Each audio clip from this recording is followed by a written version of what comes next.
जी part 2 start करते हैं। अच्छा जी, अभी रेशियोज़ के अंदर एक तो प्रैक्टिस रहती है, एक छोटा सा कॉन्सेप्ट रेशियोज़ का, और उसमें वो वर्टिकल हॉरिजॉन्टल एनालिसिस है और फिर उसकी प्रैक्टिस है और थोड़ी सी थ्योरी। जैसे आपको पता है लिमिटेशंस ऑफ ईपीएस भी हमें पढ़नी है अभी, और इस तरह से थोड़ी सी थ्योरी रेशियोज़ के अंदर जो पढ़ने वाली होगी वो अब कल पढ़ते हैं इंशाल्लाह। आज हम चूँकि रिवीजन हल्की फुल्की साथ अब स्टार्ट कर चुके हुए हैं, तो IAS 12 याद होगा आपको, पढ़ा था हमने। IFRS 16 इसके साथ मिक्स भी किया था हमने, पर वो हमने देखा था सिंपल लेसर, यानी कि लेसर की सिंपल लीज IAS 12 के अंदर हमने मिक्स की थी, जिसके अंदर हमने कहा था जी करंट टैक्स के अंदर, कैलकुलेशन ऑफ करंट टैक्स में पीबीटी से जब हम स्टार्ट करते हैं तो ऐड बैक करते हैं अकाउंटिंग वाले इंटरेस्ट एक्सपेंस को लीज लायबिलिटी के, और ऐड बैक करते हैं depreciation expense right of use का, और टैक्स वाले हमें अलाउ करते हैं लीज रेंटल्स ओनली। ठीक है जी। डेफर टैक्स की अंदर अगर बात करें तो उसके अंदर हमने कहा था जी कि 3 चीज़ें होती हैं, right of use, lease liability, current non current हम इकट्ठा कर देते थे ना यहाँ पर इस टॉपिक में। ठीक है। और उसके बाद इंटरेस्ट पेएबल एडवांस के सवालों में भी आ जाता था, और इंटरेस्ट पेएबल आ जाया करता था अगर हमारा ईयर एंड और टैक्स वालों का हमारा ईयर एंड और लीज का ईयर एंड डिफरेंट होता था। तो तीसरी चीज़ जो मैक्सिमम पॉसिबल इसमें आ सकती थी वो होती थी इंटरेस्ट पेएबल। हमने कहा था जी क्योंकि लीज को टैक्स वाले मानते नहीं हैं, तो कैरिंग अमाउंट जो है वो हमारी वर्किंग वाली और टैक्स बेस्ड जीरो होती है, यहाँ से डिफरेंस आता था। ठीक है, सही है। यहाँ पर टैक्सेबल टेम्परेरी डिफरेंस, यहाँ पर डिडक्टेबल टेम्परेरी डिफरेंस आ जाएगा। ठीक है। अब ये हमने क्या किया था जी, लेसी सिंपल लीज, तो लेसी की शॉर्ट टर्म लो वैल्यू वाली लीज भी थी और लेसर की भी 2 लीजेस थी, उसको हमने IAS 12 के साथ मिक्स नहीं किया था, तो आज हम वो पढ़ने लगे। ठीक है, सही है। अच्छा, अब मैं बात कर रहा हूँ जी लेसर की, तो टैक्स वाले क्या कहते हैं लेसर को? पहली बात जो पढ़ा पहले वो, टैक्स वाले लेसी को क्या कहते हैं? टैक्स वाले लेसी को क्या कहते हैं जी? लेसी को, भाई लेसी ये तुम्हारा एसेट है ही नहीं। ठीक है, तो लेसी को टैक्स वाले कहते हैं कि जो तुमने रेंट पे किया है, rent paid is allowed as expense, यही कहते हैं ना जी रेंटल को। ठीक है, rent paid is allowed as expense, और बैलेंस शीट के हिसाब से लेसी को कहते हैं टैक्स वाले तुम्हारा कोई एसेट नहीं है भाई, तुमने किराए पे लिया हुआ है। ठीक है, ओके। अच्छा, लेसर को फिर क्या कहते हैं? बताइए, आप बताइए लेसर को क्या कहेंगे? लेसर को क्या कहते हैं? वो फाइनेंस लीज, ऑपरेटिंग लीज हमारी IFRS 16 की कहानी थी। टैक्स वाले क्या कह रहे हैं, भाईजान एसेट तुम्हारे नाम है, तुम्हारा ही एसेट है। ठीक है, तो बैलेंस शीट के अंदर अपने एसेट को कहाँ शो करो? PPE में। अब लेसर की हमारी अकाउंटिंग क्या कहती है? अगर तो ऑपरेटिंग लीज है तो फिर तो ठीक है, अगर फाइनेंस लीज है तो राइट ऑफ ये लीज रिसीवेबल रिकॉर्ड करता है और एसेट को किताबों से निकाल देता था। याद आ रहा है? ठीक है, तो लेसर को टैक्स वाले कहते हैं भाईजान आपने जो रेंट रिसीव किया है ये आपकी इनकम है, और आपने जो डेप्रीसिएट किया है, हालांकि हमने किया नहीं तो करवाएंगे ना, डिडक्शन एक्सपेंस, वो आपको अलाउड होगा एज अ डिडक्शन। ठीक है, अब इसको सामने रखते हुए हम अपना पहला सवाल पढ़ते हैं। लेसर की फाइनेंस लीज हो और उसको IAS 12 के साथ अगर हम मिक्स करें तो क्या होगा? वही होगा जो मंजूर खुदा होगा। पहले अपनी सारी वर्किंग करेंगे जी। ठीक है, क्योंकि आपको याद है लेसी के साथ भी जब मिक्स करते थे हम, आमिर भाई ये मिटा देते हैं, तो हम पहले अपनी सारी वर्किंग करते थे, वर्किंग 1, फिर लीज पेमेंट की प्रेजेंट वैल्यू निकाल कर, फिर वर्किंग टू अमाउंट स्केड्यूल बना के, फिर उसके बाद हम उसको कहते थे कि हमने इंटरेस्ट एक्सपेंस बुक किया, डेप्शन राइट ऑफ यूज़ की बुक की, वो कहते हैं नहीं, इसको रिवर्स करो। तो पहले जो करना है अपना वो तो करेंगे ना जी, ठीक है। तो सवाल देखें जी, XYZ एक लेसर है, उसने इक्विपमेंट लीज किया है to ABC with a fair value of इतने in terms of finance lease agreement, खुद ही उसने बोल दिया फाइनेंस लीज है। बहरहाल टेस्ट भी आप लगा सकते हैं। द लीज बिगिंस ऑन यकम जनवरी X5, there are 5 instalments of 10,000 each paid annually in arrear at discount rate is 10%। Tax authorities के बारे में बाद में पढ़ते हैं, ये बाद में देखते हैं, पहले अपनी अकाउंटिंग तो कर लें। आगे कहता है टैक्स रेट एप्लीकेबल कितना है, ये भी टैक्स की बात हो रही है, देखते हैं। और PBT क्या है, XYZ accounting profit before tax is 2006 1 lakh रुपए और 2005 का 1,50,000 रुपये, ठीक है जी। अब 2005 में लीज स्टार्ट हो रही है, तो लेसर का सवाल है ग्रॉस इन्वेस्टमेंट सिर्फ 5 किराए हैं, 5 इंस्टॉलमेंट 37,900, नहीं सॉरी तो फेयर वैल्यू है, 5 इंस्टॉलमेंट्स 10,000, 50,000 हो गया। और नेट इन्वेस्टमेंट निकालेंगे और लीज अमोर्टाइजेशन स्केड्यूल बनाएंगे, यकम जनवरी 15 से 31 दिसंबर 15 और 31 दिसंबर 6, ये 2 साल है हमारे पास, ठीक है। तो अपनी वर्किंग करते हैं और फिर कैलकुलेशन ऑफ करंट टैक्स में जाके कहानी शुरू करेंगे अगली, ठीक है। तो वर्किंग नंबर 1 हमारी उसी तरह से है, ग्रॉस इन्वेस्टमेंट। अगर आपको याद ना हो तो इसका फॉर्मूला होता था लीज पेमेंट प्लस UGRV, याद कराता हूँ, ठीक है। Down payment plus rental plus GRV plus UGRV, ठीक है। लेकिन हमारे पास सिर्फ कौन सी चीज़ है इस सवाल के अंदर, रेंटल्स। कितने हैं, 10,000 और कितने हैं 5, तो 10,000 इंटू 5, ठीक है। तो 50,000 आ गया आपके पास ग्रॉस इन्वेस्टमेंट। वैसे बता रहा हूँ लीज पेमेंट और इस तरह करके लिखा करते थे हम, लीज पेमेंट्स और UGRV। लीज पेमेंट में फिर down payment plus rental plus GRV भी होता था। अच्छा, रिवीजन शुरू की है, रिवीजन प्लान मिल गया था ना, रिवीजन शुरू की हुई है, चल आज से करेंगे, चले। उसके बाद जनाब हम निकाला करते थे net investment, please interest rate क्या है 10% और एरियर में हैं सारे किराए, एरियर में सिंपल है। फिर भी अगर आपका दिल करे तो वर्किंग टू पहले ओपन कर सकते हैं आप, डेट इंस्टॉलमेंट्स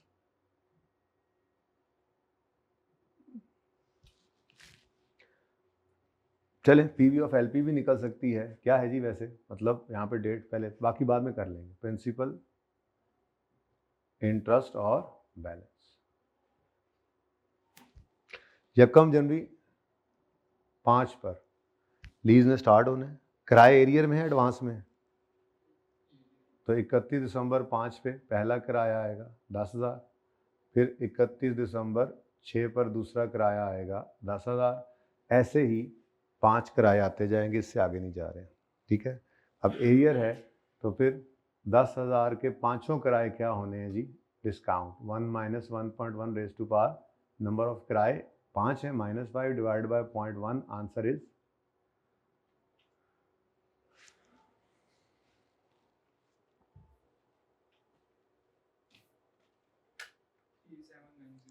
वही सेम आ गया ना जी 37।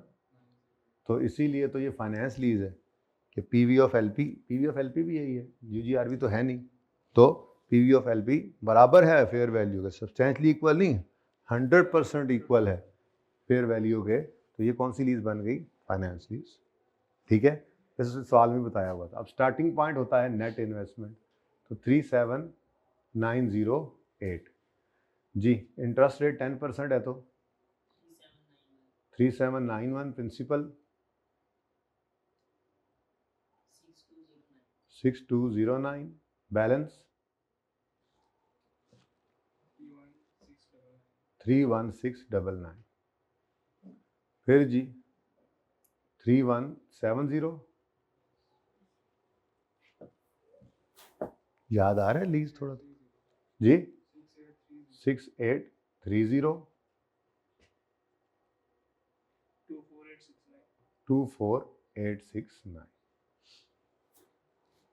ठीक है जी। अब कैलकुलेशन ऑफ करंट टैक्स, हमने अगर हम लेसर हैं तो हमने प्रॉफिट बिफोर टैक्स तक आते आते इस लीज की मद में अगर कुछ रिकॉर्ड किया होगा तो वो इंटरेस्ट इनकम होगी। अगर आपको याद ना हो तो समरी की तरफ जाते हैं, पहले ज़बानी समरी दोहराते हुए। लेसर की फाइनेंस लीज है तो फिर लेसर अपनी किताबों से इस एसेट को निकाल देगा, लीज रिसीवेबल रिकॉर्ड करेगा। ठीक है जी, लीज रिसीवेबल रिकॉर्ड करेगा और इंटरेस्ट इनकम रिकॉर्ड करेगा पीएनएल के अंदर। ठीक है, समरीज बहुत ज़रूरी होती थी इसीलिए। तो सादा lessor, finance lease, simple lessor की finance lease, gross investment, net investment, working कर ली, अमॉर्टेंस कैजुअल बन गया। Ownership will transfer the down payment plus rental plus PO, will not transfer the down payment plus rental plus GRB plus UGRB. सवाल में ये आए नहीं थे। फिर एसेट डेबिट कैश क्रेडिट, ये तो खरीदने की एंट्री होती थी ना उसकी। ठीक है, और lease receivable debit, asset credit, और अगर कोई आईडीसी है तो वो भी यहीं पर फिट हो जाती थी। फिर cash debit, lease receivable credit, interest income credit. तो पीएनएल में आता था सिर्फ इंटरेस्ट इनकम और बैलेंस शीट में आता था lease receivable, current non current तोड़ते थे, और इंटरेस्ट रिसीवेबल। ठीक है, अब ये है हमारी अकाउंटिंग। अब हमने प्रॉफिट की फिगर तक आते आते, जैसे मैंने अर्ज किया, इंटरेस्ट इनकम ऐड की होगी और बैलेंस शीट के अंदर हमारे पास नॉन करंट एसेट्स और करंट एसेट्स के अंदर लीज रिसीवेबल पड़ा होगा।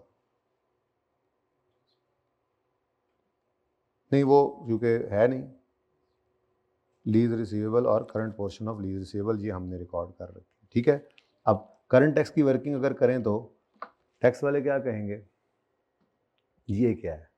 हमने कहा जी इंटरेस्ट इनकम है। उन्होंने कहा किस चीज़ की? हमने कहा लीज रिसीवेबल। उन्होंने कहा वो क्या होता है? हमने कहा जी जो हमने रिकॉर्ड किया एसेट को निकाल, क्योंकि एसेट तो तुम्हारा ही है। तो टैक्स वाले जो हैं वो क्या कहते हैं, लेसर को क्या कहते हैं, लेसर और लेसर, ये तुमने रेंट रिसीव्ड को इनकम बनाना है जो तुमने रेंट रिसीव किया है। ठीक है, और डेप्रीसिएशन तुम्हें अलाउ करेंगे, पीपीई है ये तुम्हारा। तुमने कहा हो अच्छा, इसका मतलब हमें ऐड बैक, हमें लेस कर ये हमने आते आते क्या किया हुआ जी, इनकम रिकॉर्ड की हुई है, इसको हमें क्या करना पड़ेगा, लेस। तो सबसे पहले रिवर्स कर दें अपनी income, calculation of current tax यहाँ पे हम किया करते थे। उसने मांगा क्या, सवाल की रिक्वायरमेंट देखो, जर्नल एंट्री कर लेते हैं। ठीक है जी, तो वर्किंग नंबर 1 करंट टैक्स,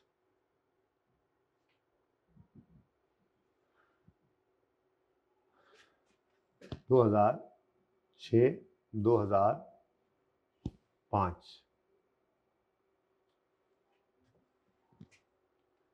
जी। पीबीटी कितना है? पीबीटी 5 का 150,000 में चल सकते हैं, पूरा ही लिख लें 150,000।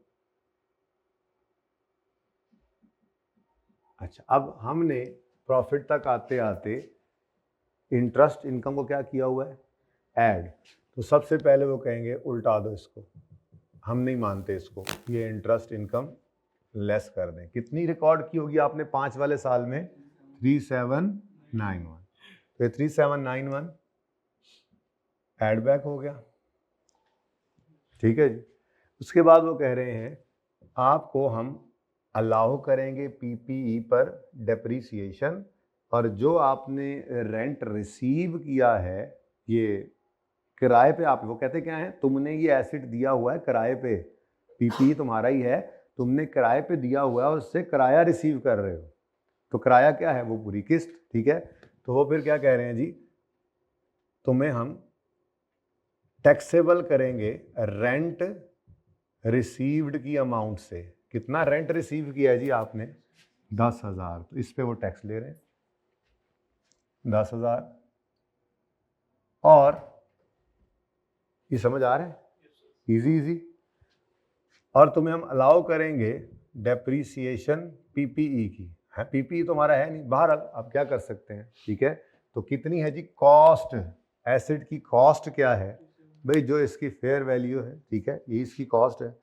और अब देखें तो tax authorities grant 20% allowance on, तो 37908 पर लगाएंगे हम 20%, तो ये हमारी क्या बन जाएगी, डेप्रीसिएशन। ठीक हो गया जी। तो इंटरेस्ट इनकम तो हमने निकाली है जी वर्किंग 2 से, रेंट रिसीव्ड सवाल में गिवन है, ये यहीं पे कर दो, 37908 इंटू 20%, सॉरी 7582। ले जी, आपका टैक्सेबल प्रॉफिट आ गया कितना, 148,627, और टैक्स रेट भी सवाल में गिवन है, tax at the rate of 35%। Answer is 52091।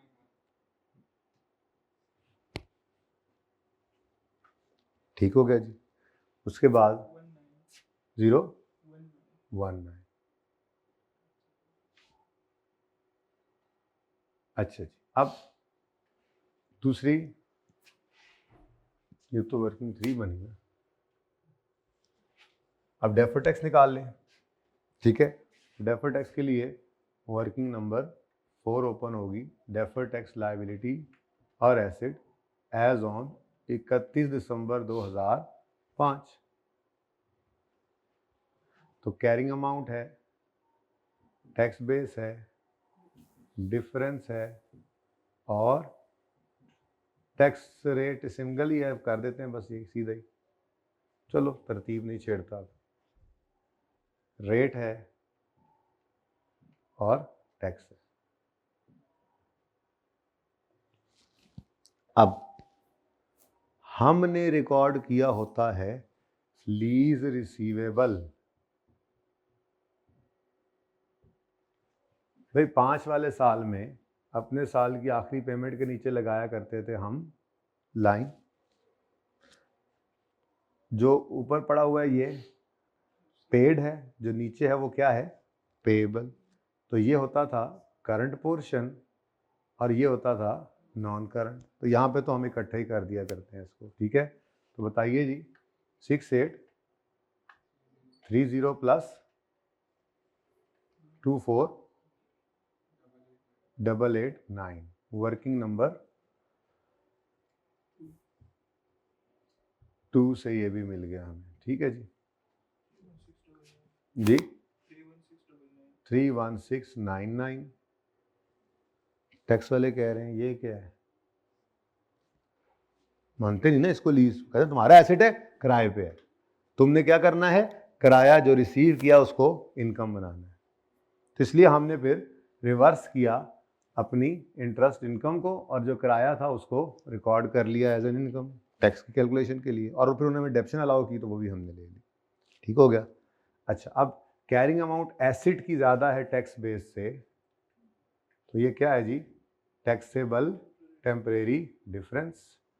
फिर रेट क्या है, रेट 35%, तो एंड पे ही देख लेते हैं यार, ठीक है, एंड पे रेट लगा देंगे, सेम ही आना है ना, टाइम तो बचा के चलेंगे। Tax at the rate of 35% निकाल लेंगे एंड पे।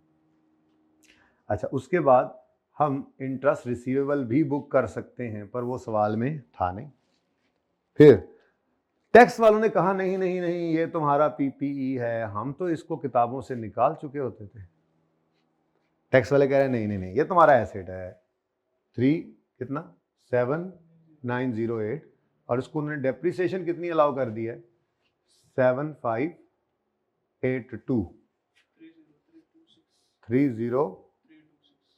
अब कैरिंग अमाउंट एसिड की कम है टैक्स बेस से, तो 30326 की आ गई आपके पास डिडक्टेड टेम्परेरी डिफरेंस की फिगर, ठीक है। नेट करो,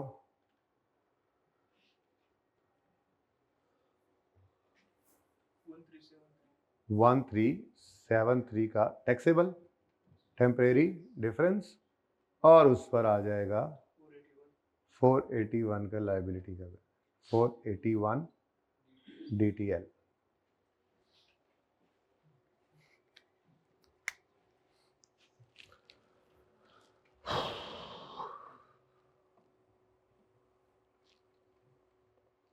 अच्छा, चीज़ें सिंपल हैं। आपने अगर अपनी बेसिस को स्ट्रांग रखा तो चीज़ें सिंपल हैं। वर्किंग 5, डेफर टैक्स लायबिलिटी का लेजर बना लें, या एसिड भी हो सकता है।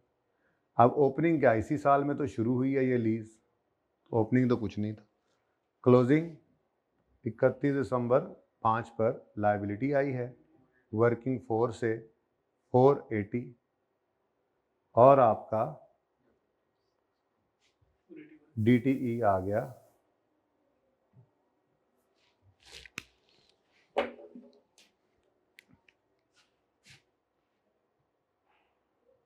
जी 481।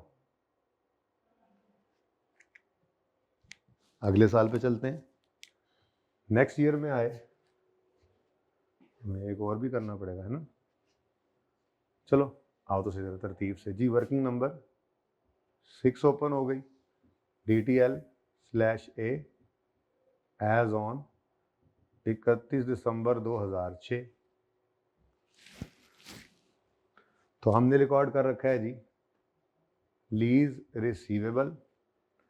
तो 6 के एंड पे खड़े होकर 6 की आखिरी पेमेंट के नीचे तो लाइन लगा दी, लेकिन इससे हमें फिर ना करंट मिल रहा है ना नॉन करंट। तो अब एक स्टेप और आगे आ जाए, तो 31 दिसंबर 2007 का साल भी ओपन कर लेते हैं जी। 2487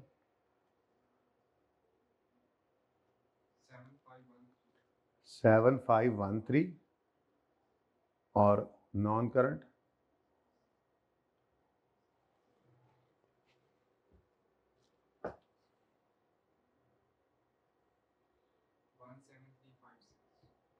17356।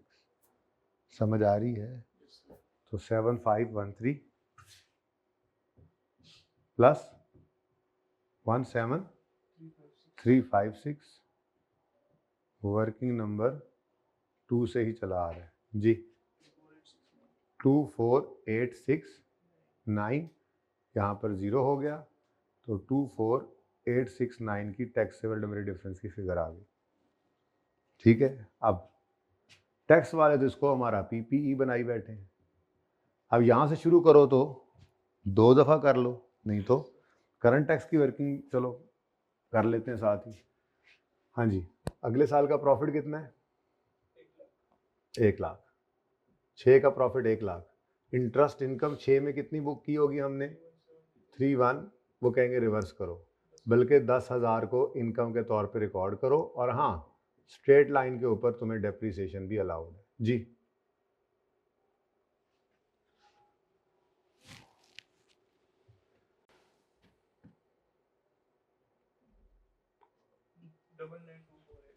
डबल 9248 और टैक्स 34737। हाँ जी, कंफर्म करते रहें, ठीक है।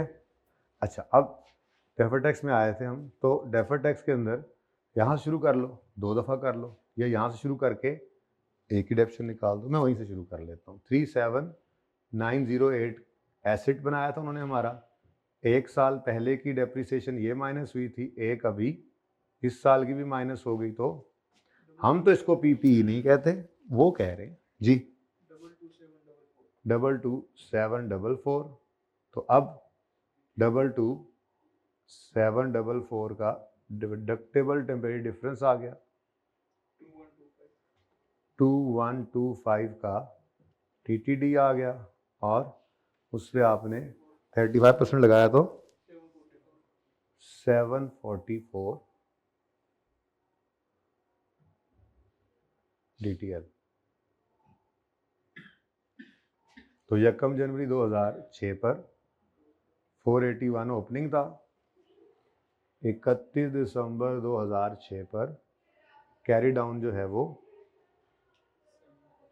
वर्किंग 6 से आ गया 744, तो बैलेंसिंग फिगर आ गई 263।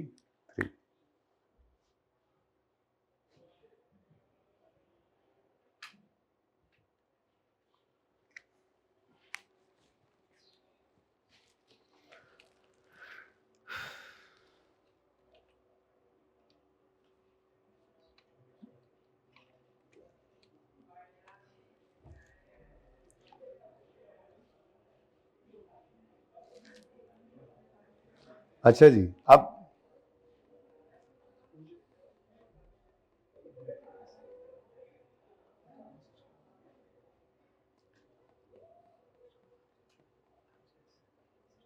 सोल्यूशन पे जरा आए। 33 है ना जी, किताब नहीं है मेरे ख्याल में आप लोगों के पास ना, अब दोनों वॉल्यूम लेके आने ज़रा आपने, ठीक है। एंट्रीज यहाँ से शुरू हुई हैं जी, देखते जाइए, एंट्रीज इधर से टिक करते जाते हैं। यहाँ से एंट्री शुरू हुई जी, पहली एंट्री लीज रिसीवेबल डेबिट। अगर खरीदने की एंट्री करनी है तो पहले कर लें, लेकिन उसके लिए बताया था एसेट की खरीदने की डेट अगर गिवन हो तो पहली एंट्री करनी है, एसेट डेबिट कैश क्रेडिट, वो डेट गिवन नहीं है तो फिर lease receivable debit PPE credit, फिर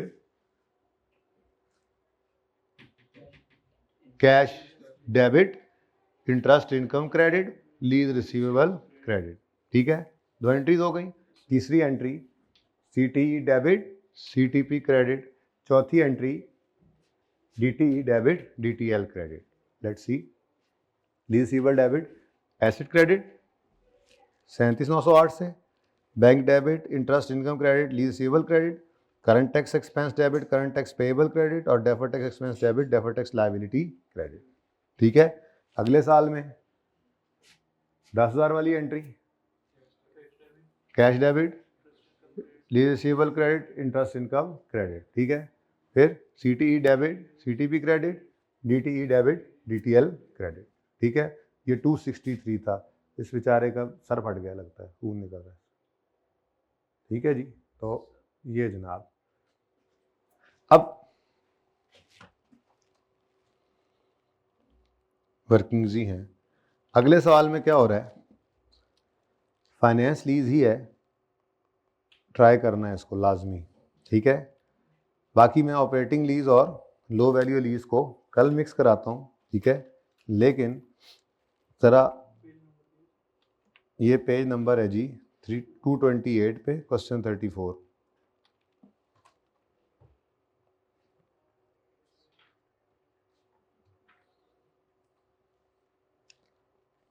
अच्छी रिवीजन होगी आपकी लीज की भी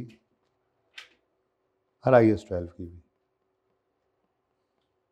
ज़रा पास पेपर्स पे तो आए एक दफ़ा, आइए फर्ज 16 के, जैसे लग रहा है एक सवाल छोड़ा था हमने।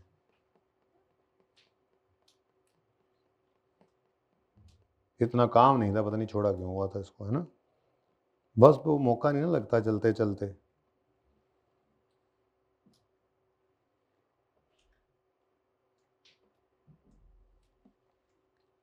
IAS 12 में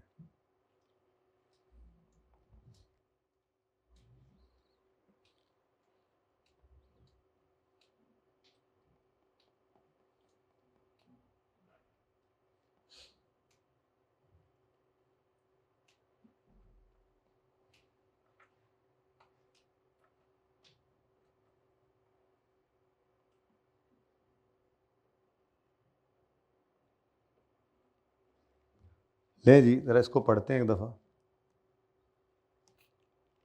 question 19,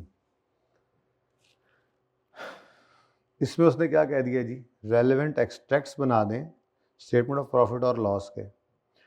number leasing leased a manufacturing plant to Hali ji, non cancellable period 5 years है, एनुअल इंस्टॉलमेंट 60 है, एरियर में इंटरेस्ट रेट 16%, एनएल incurred an IDC, estimated residual value of plant the end is 125 of which नवे will B guaranteed. सारी चीज़ें आ गई, बस आगे कहता है following information also available. Profit before tax है 350, एप्लीकेबल टैक्स रेट है, tax authorities treat each lease as an operating lease.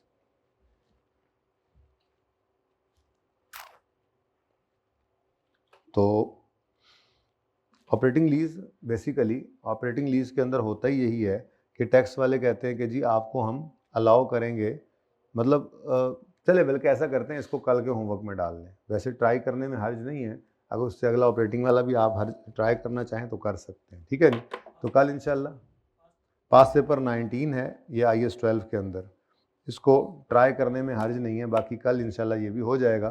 तो कल फिर हम रेशोज़ को इंशाल्लाह कंक्लूड कर रहे होंगे और बाकी भी कमी बेशी जो है वो पूरी करते हुए रिसेंट अटैम्प्ट के भी कुछ सवालों को डिस्कस करने की कोशिश करेंगे इन रेलेवेंट टॉपिक्स में से, ठीक है जी।